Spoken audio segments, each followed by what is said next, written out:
Hey, welcome to That One Time, the place for unforgettable moments and stories worth sharing. Funny, touching, surprising, just like life itself. Grab a seat, get comfortable, and let's dive in.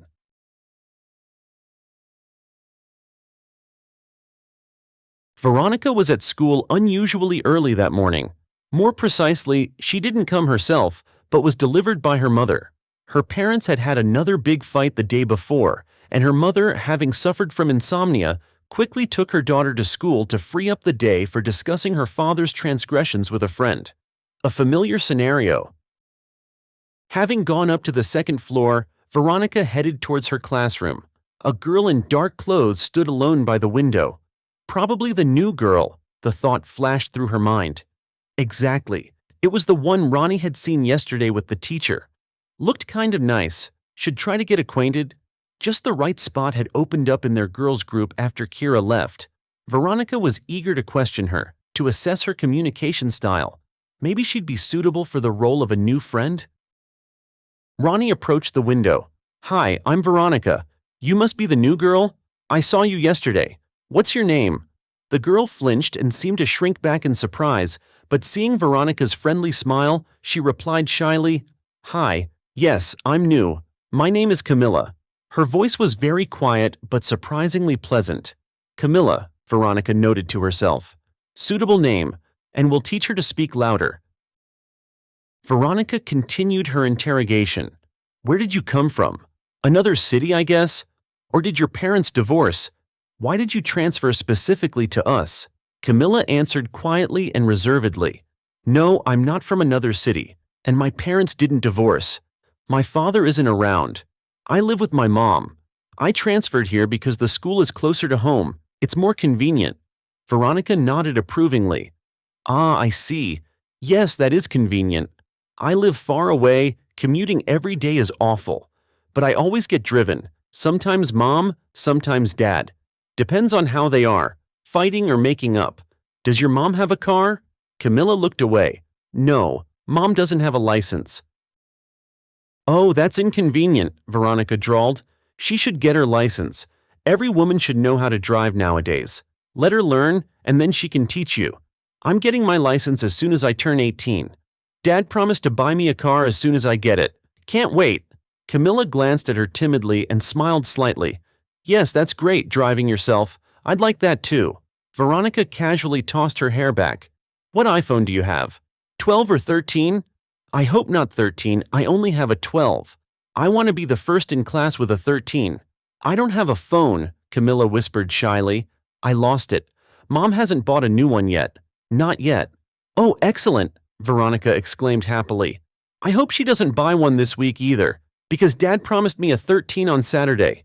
As soon as I get mine, then you can buy one." So they stood, mostly Veronica talking and Camilla listening, looking at her with unconcealed admiration. Ronnie noticed this. "Excellent," she thought. "The new girl is quite suitable." Soon other kids started gathering. Veronica immediately took Camilla under her wing, introducing her to everyone.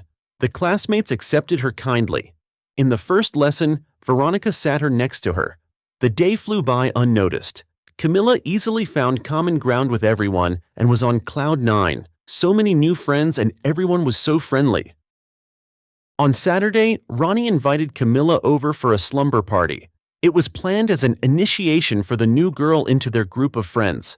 It turned out that Camilla drew beautifully, and one boy, Connor, liked her so much that he promised to bring her some special pencils his father had brought from abroad. He clearly wanted to impress her with an expensive gift.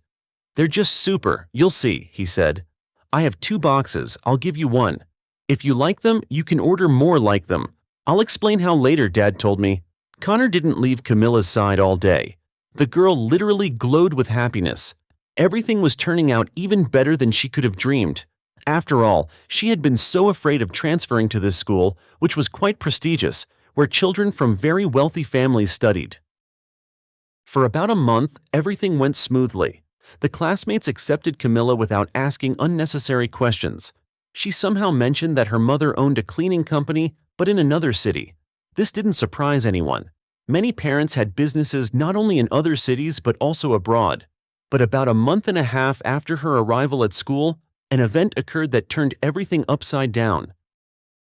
They were let out of the 7th lesson a little early. Camilla hurried to the restroom. Veronica and her friends stayed behind. They needed to discuss grades with the teacher.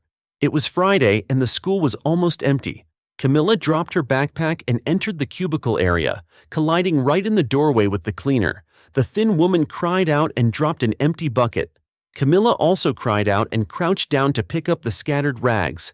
The cleaner looked exhausted. Her young face, she was only 35, was etched with deep wrinkles, not from age, but from poverty and hard work, from the necessity of feeding her daughter and a sick, disabled mother.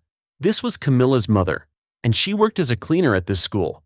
"Oh, darling, they asked me to come in early today to prepare the assembly hall for the holiday," the woman said. Camilla straightened up sharply and whispered angrily, "I asked you not to call me that here. You promised. You said you'd pretend we didn't know each other. Please don't do that again." "Mom, is that your mom? Your mom is a cleaner?" A voice came from behind. Camilla froze. Slowly turning around, she saw Veronica and her friends. The girls' eyes were wide. Then their gazes slid over Camilla's mother, studying her modest, worn appearance with unconcealed disdain and disgust. Camilla desperately hoped this wouldn't affect their relationship. After all, she had fit in so well, everyone treated her wonderfully. But these hopes crashed the moment she met Veronica's gaze.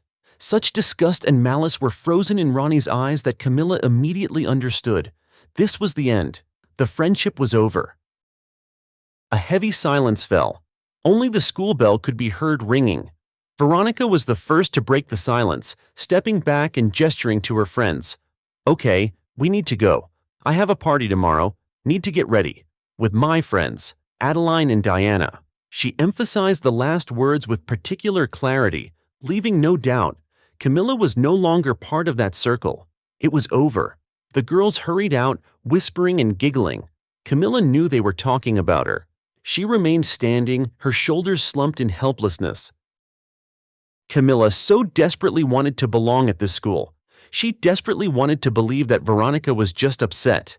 In the evening, she would call Ronnie from her old phone, which she didn't even bring to school, and beg her not to tell anyone. Maybe Veronica would agree to keep her shameful secret and the other classmates wouldn't find out the truth. Even if she wasn't Ronnie's friend, maybe at least the others wouldn't turn away. With these thoughts, she turned to her mother and spat out with blind anger. "I warned you. I told you if the same thing happened as at the last school, I don't know what I'd do. You ruined everything again. How I hate you. You've ruined my whole life. Everything was starting so well here, and you did it again, as if on purpose." The woman clasped her hands. "But I didn't mean to, darling. Not on purpose. I love you more than anything in the world. Please don't say that." Camilla grabbed her backpack and ran out, leaving her mother alone in the restroom. All evening, Camilla tried to call Veronica, but she didn't answer. And then a message came. The party was still on. They were expecting her tomorrow evening. Camilla was ecstatic. It meant she was forgiven, despite the lie. It meant the friendship would continue. Not all was lost. The next day, she arrived at Veronica's exactly on time. She had rehearsed her speech beforehand, trying to convince herself and others. So what if her mother was a cleaner? It didn't mean anything. She even invented a whole story. Her father was very rich and madly in love with her mother. He wanted to marry her. Then Camilla would have been the daughter of wealthy people. But a tragedy happened. Her father and his parents died in an accident. All the inheritance was taken by her father's uncle, and her mother was left with nothing. Without a husband, without means, with a sick mother and a child in her belly. The girl should understand that Camilla was not to blame for their poverty in such a life. But one of the cruelest disappointments awaited her. Had she known what would happen, she would never have crossed the threshold of that house. When Veronica let her in, Camilla froze on the doorstep. The classmates were in the living room. Something immediately sank. After all, only friends were invited. Everyone stared at her and was silent. Camilla turned pale. Her mouth went dry. She couldn't utter a word. Her legs felt rooted to the floor, although she desperately wanted to run away. And then Veronica's voice rang out, "Dear classmates, Allow me to reintroduce our new girl to you. Our acquaintance began with deceit, and today I want to correct that. Today there will only be truth." Camilla looked at Veronica, shaking her head silently, her gaze pleading for mercy. But Veronica only smiled mockingly and loudly, looking directly into Camilla's eyes, announced, "Meet Camilla, the daughter of our school's floor washer, the cleaner, the queen of the toilets, cleaning company businesswoman. Ha! Welcome to our humble party in my humble abode. Oh, toilet princess, daughter of a pathetic and dirty beggar." A chorus of laughter erupted. Everyone pointed at her, whispered, looked with the same mix of disgust and contempt. Veronica had succeeded in turning the entire class against her. Camilla recoiled, unable to stay any longer. She turned sharply to leave before she started crying, but shouts followed her. Go on, run! You don't belong here! You have no business having fun in decent homes where respectable people gather. You should only clean toilets like your mommy. If you want, you can clean mine, I'll even pay you." Veronica was shouting this. The classmates heard everything and laughed, echoing her words. Camilla bolted out of the house and ran without looking back. Only after several blocks did she slow down and then stopped altogether in the middle of the street. The tears didn't come, although a second ago she had been ready to burst into tears. Something inside had changed. Suddenly she saw these people, so pathetic in their attachment to money. They were so insignificant that compared to them, her mother seemed like an angel, a queen, the richest woman in the world, rich in spirit. And it was this woman who had instilled a core strength in her. Camilla would no longer chase the approval of these insignificant creatures, trying to become one of them. She would be herself, and she would achieve everything. She would no longer beg her mother to transfer her to another school. The fear was gone. Now she was on her own, and no hurtful words or actions could wound her. Her heart was now behind a strong wall. Now she would go home, hug her mom, apologize, and tell her how much she loved her. And then she would return to this school and simply live, paying no attention to anyone. She knew she would succeed. 15 years passed. It was another high school reunion. The former 11th grade A gathered almost in full force. Their beloved homeroom teacher Eleanor had been seriously ill in the fall, and the students decided to give her a surprise, to gather together to celebrate her recovery. Life is so short, every moment counts. They met at their old school, in their old classroom. Grown men and women, they hugged, shook hands, laughed, remembering their school years. Eleanor couldn't hide her tears of joy, looking at her grown-up students. In half an hour, everyone was supposed to head to the reserved restaurant. Suddenly, a young woman appeared in the doorway, incredibly beautiful and elegant. She was dressed modestly but impeccably expensively, which immediately caught the eye. Veronica, standing nearby, couldn't help but fixate on her jewelry, her luxurious fur coat. A fortune! Who is that? The thought flashed through her mind. Probably the wrong door? There was definitely no one like her in our class, and she looks younger. But then their eyes met, and Veronica froze. There was something agonizingly familiar in those eyes. The stranger, without taking her eyes off Veronica, walked straight towards her. In the silence that fell, the click of her expensive suede boots was clearly audible. Everyone watched her intently. Approaching closely, the girl said quietly but firmly, "Hi, Veronica. You don't recognize me?" Veronica recognized that voice instantly. It sounded exactly the same as it had 15 years ago. Camilla, the daughter of the school cleaner. How was this possible? Camilla. Veronica breathed out, but stopped, not knowing what to add. Camilla smiled. Yes, it's me. You recognized me. I haven't changed much, have I? Veronica remained silent. Camilla turned away from Veronica and approached Eleanor. The teacher hugged her tightly, and they talked for a while. All this time, Connor couldn't take his eyes off Camilla. He remembered how back then, upon learning the truth about her mother, he had demanded his pencils back. He hadn't wanted to do it. He was in love with Camilla. But he had yielded to the pressure of his classmates. If he had stood up for her then, he himself would have become an outcast. He had been a coward. After talking with the teacher, other classmates timidly approached Camilla. They were overcome with curiosity mixed with fear. They learned that Camilla had been married for 8 years to a wealthy American and lived in the USA. She herself had become a successful and well-known designer. Her work was shown on television, and under her husband's surname, she was unrecognizable. She worked with celebrities, attended social events, and even knew Hollywood stars. Camilla's mother had long since moved in with her, lived in her own house which her daughter had bought, and was happily remarried. Camilla hadn't planned to come to the reunion. She just happened to be passing through Moscow and decided to visit her hometown for a day. What they heard shocked everyone. How had she managed it? The daughter of a cleaner who grew up in poverty, and such heights. None of them, not even those with rich parents, had achieved a fraction of her success. Many lived ordinary, average lives, classmates married guys with no money. But Camilla, starting from scratch, had achieved everything and even moved her mother to another country. When asked how she managed to reach such heights, Camilla answered simply, "I worked hard and paid no attention to those who tried to humiliate me. However, you know that yourselves from school. As soon as I accepted myself and my background, stopped being ashamed of my mother, I understood that I could achieve anything I wanted. And that's what happened. There's no secret here."